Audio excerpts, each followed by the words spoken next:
Chris Lovell here with another edition of Patriot Talk. Not many more of these left, or maybe there's plenty more left. We shall see. Talking to Joe Sexton, my guest at this time. Colton Coons taking care of us as always. Thank you to Gene Messer Ford Lincoln for being a part of these shows and sponsoring these. I want to ask you about, obviously, a lot about last week. A big 49-22 win over Estacado. It was on a Thursday night, and this was a big game for you guys, standings-wise, and maybe as much mentally as anything, because this was the team that won the district championship last year, and it was just kind of like this hurdle on the field, mentally, all of it, or am I making a big deal? No, I think you're exactly right for once.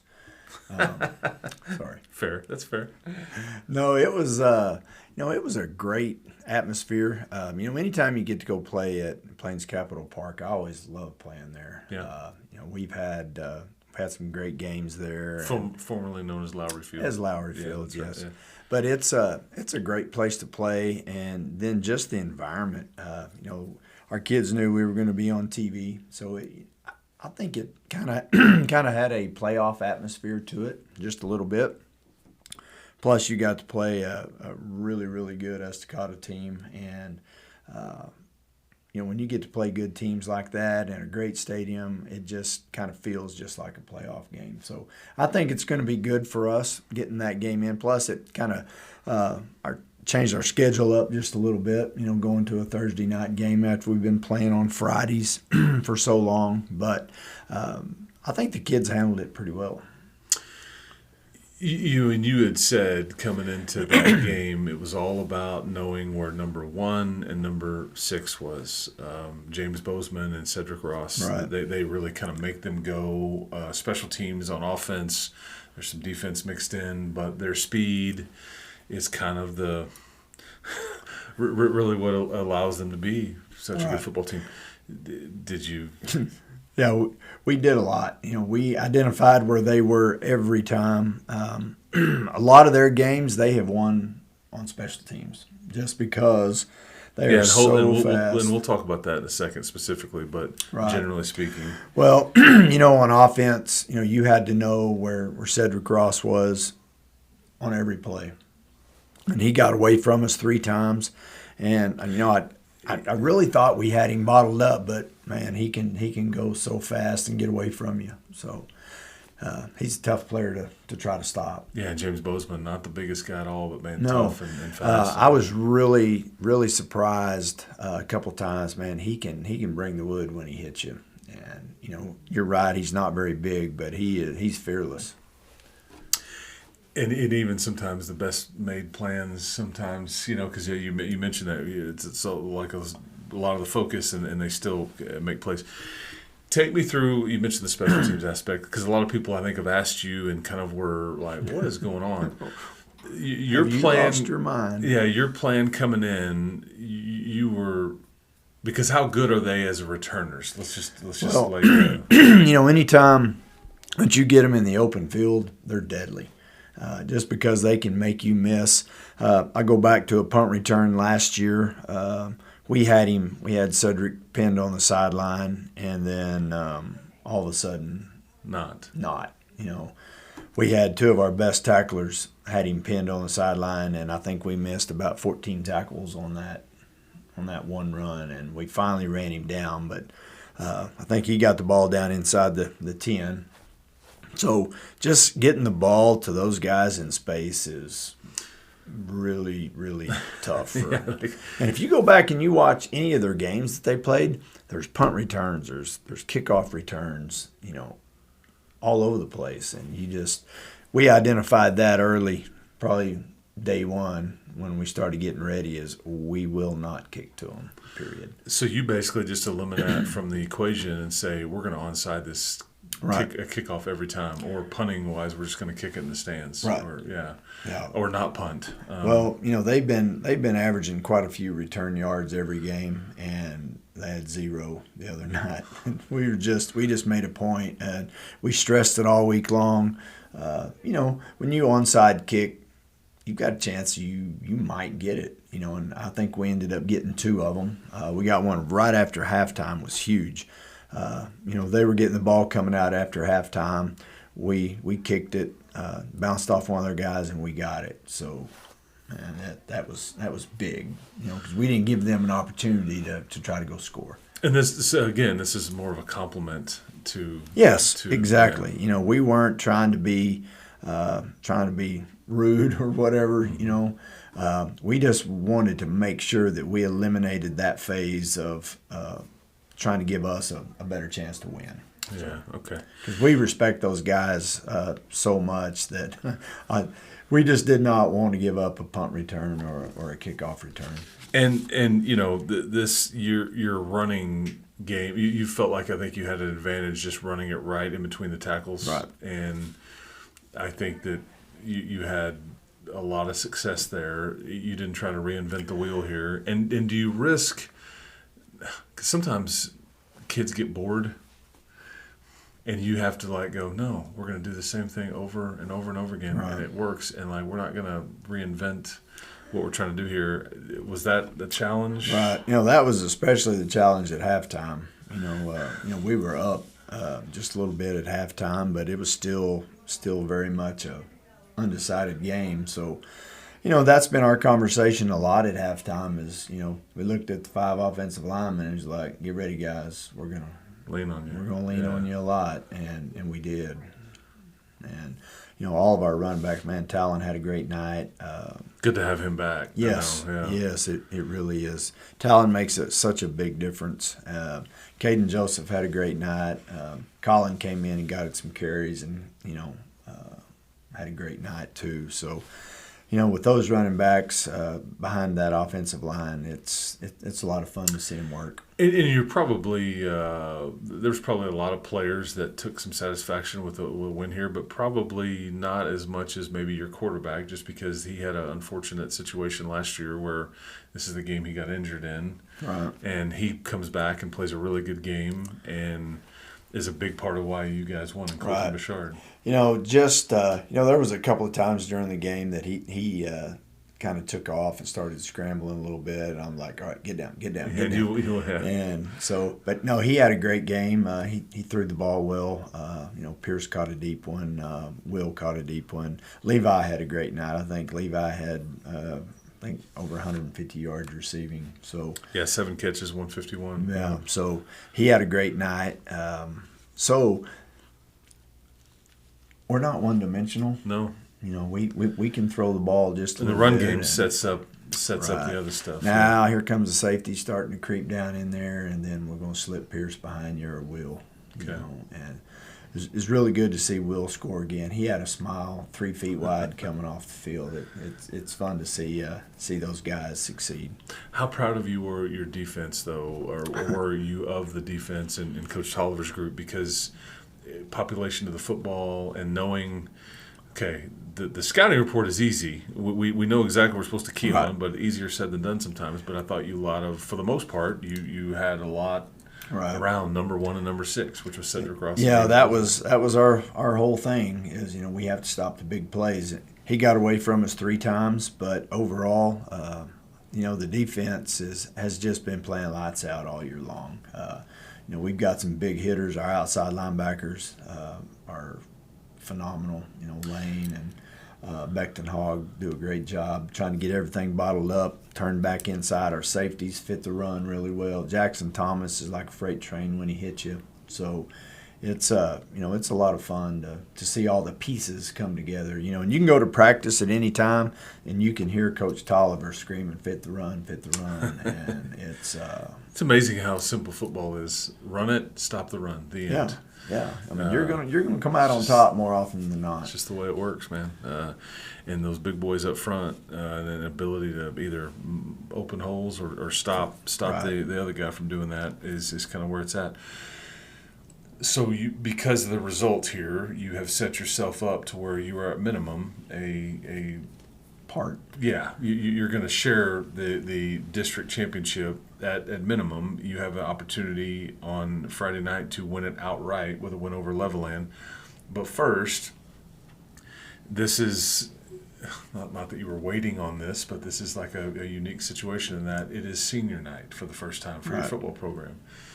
Tell me your thoughts about that in general, and like how you will choose to kind of honor those. I believe it's 15 seniors. Right. Yeah, we have 15. Yeah. For the last 2.5 years, it's always been the first this, the first that, the first game here, the first time in the locker room, the first win. A lot of firsts. One of the things that we talked to the seniors about, or actually the whole team about on Monday, was we're coming up to our first last. And talked to the seniors about this is going to be the last time that they play a game in Patriot Stadium. And we didn't get to play very many games in there last year. We got to play quite a few this year, but it's weird with all of the firsts that we've been having, and now we've all of a sudden we're talking about a last time. So those guys have been extremely valuable. We're going to miss them a lot. I think the thing that I go back to is just trying to appreciate those guys and tell them thank you for, because they had the choice.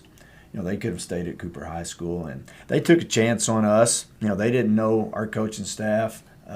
They didn't know, that they weren't sure that they were going to have to ride on a bus to get dressed, every day for that first year. So there was a lot of unknowns, when you come to that crossroads and, you can stay or you can go down the road that you don't have any idea what's on the end of it. Yeah, the unknown. And those 15 guys, came to us, and it's been really good. Yeah, and I had a kid that went through a little bit of that too, and it wasn't. Right. Yeah, you lived it. It was not easy on them, and it was difficult, and you just put in conflict, and it's so you just trust that it's going to work out, right. And we just appreciate those guys doing that. All of those seniors that came to Liberty, they didn't have any idea what was about to happen. I'm going to forget some of these, but I'm going to try off my memory here. So Colin Chadwick, Colton Bouchard, Levi Walker, Barrett Shigerick, Paxton Lair, Will Hudson, Harrison Vitz, Nash Gonzalez. Ty Cal came in. Okay. He moved in from Houston. Okay. There's. Yeah, and see, I knew now that I've done that, I've not intentionally, but gonna have forgotten somebody that I probably should be thinking about. So I don't want not to slide anybody, but it's really hard for me to go back and pick everything off of a list like that. Yeah, no, I hear you. Do you? Because the thing about senior nights, really in any sport, is that it's always being honored at a game, okay? Right. And it's a home game always, and you've got lots of family there, and there's the ceremonial aspect, but yet there's always a game to play, right? And so trying to separate that and yet marry the concept there is a bit tricky because. Well, just like we were talking earlier, we're going to try to get most of that done at our team dinner on Thursday night. Okay. To try to take a little bit of emotion out. It's going to be hard on the old guy here. I was about to say, even for the head coach. Yeah. Yeah. It's going to be a challenge, but that's why I want to do it on Thursday. I've got some stuff that we're gonna do for the kids on Thursday, and so that way we can focus more on Friday. Their parents are going to escort them out and right before pregame. Okay. So, but for me, most of the emotion will be out. Yeah. Okay. Thursday night. The opponent is the Levelland Lobos, obviously coached by Lyle Leong, and they're an RPO based team, right. And on offensively, anyways. And you feel like this is a decent challenge here for you. Yeah, it will be. Last year we had to beat them to get in the playoffs, and we lost in overtime. So a lot of our losses last year have proved valuable for us going into this year. We talked about last year quite a bit this week, just on finishing the game. And when you have a big game like we did against Estacado, sometimes it's real hard to get yourself going again. But with the way that game ended last year, I don't think it's going to be a problem for us. I think they're going to be revved up and. Yeah, because you mentioned that before we started taping that your week because it was a Thursday game, and then you're kind of you're off this week on what day of the week it is, because now you're back on your normal routine. Previous week you had to adjust it, and so we're all creatures of habit, certainly this time of year. And I thought, speaking of the switch up in schedule last week, it was passed along to me specifically, and maybe you too, I don't know, but I knew of several people that were at the Cooper game Friday night. Several of your players were there to cheer on their buddies. Right. And I thought that was pretty classy, Right.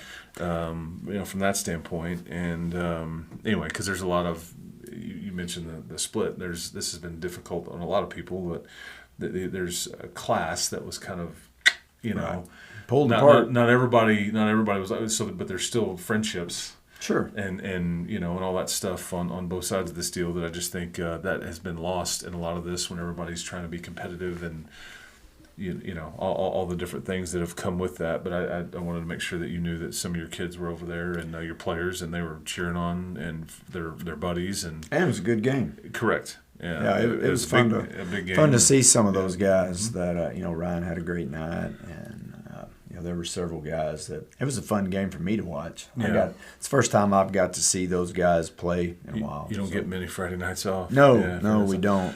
But it all roads lead to this, and as you have said, you if you're a parent, you teach your kids to share. Hey man, let's just share. But this is one case where you'd like to be a bit selfish, right? And every time we break out, either before practice or after practice, they know what I'm about to say, because we don't want any doubt.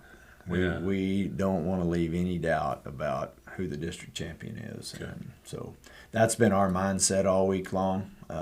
We had an extra day off last week on Friday, so it kind of took us a little bit longer on Monday to get rolling. But we had a good practice yesterday. I'm anticipating another great one today. So, like you said, we're going to try to take as much emotion out of Friday as we can.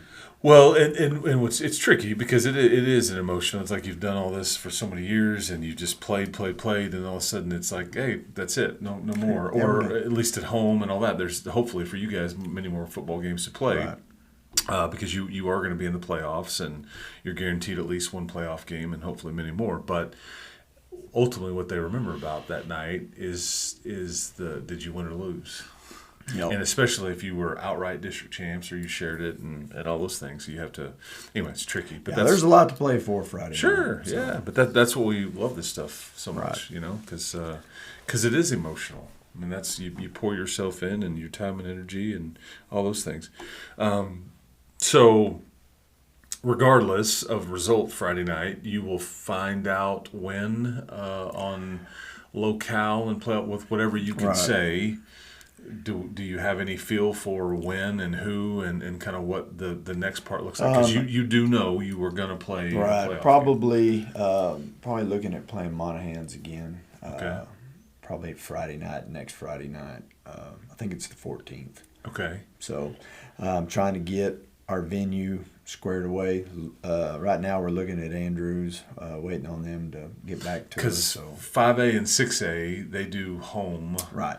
Like first, the higher seed gets the home game, at least for the round one, but the 4A and below, it's neutral site. Well, the problem that you run into with by-district games is there's so many people playing, so trying to find a good venue is hard sometimes. And you try to find it somewhere in between. I started probably over a month ago trying to get some places to play, and at that point we weren't real sure who we were going to be playing. Yeah. So it's kind of like putting a big puzzle together, and this is the last piece we're waiting on, is just waiting on the venue to call back and say, yes, you're good.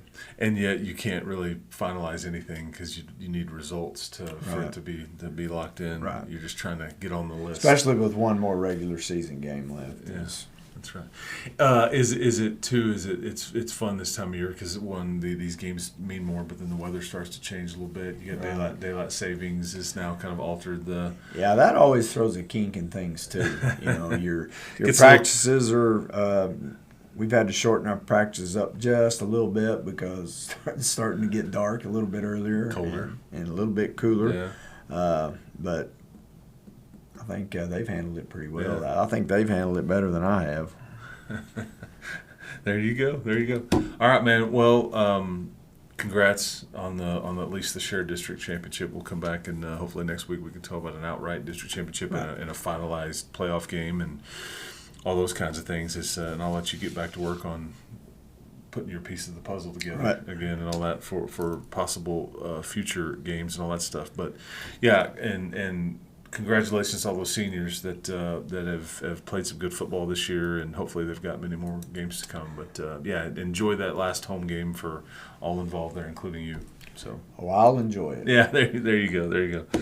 All right, man. Well, I appreciate the time, Coach. As always, thank you to Colton for kind of threw him off a little bit, but he has aced this test, I guess. And we will talk to everybody next time, and we'll be talking about playoffs when we resume this Patriot Talk next week. So for Joe Sexton, for Colton Coons, this is Chris Lovell. We'll talk to you next time.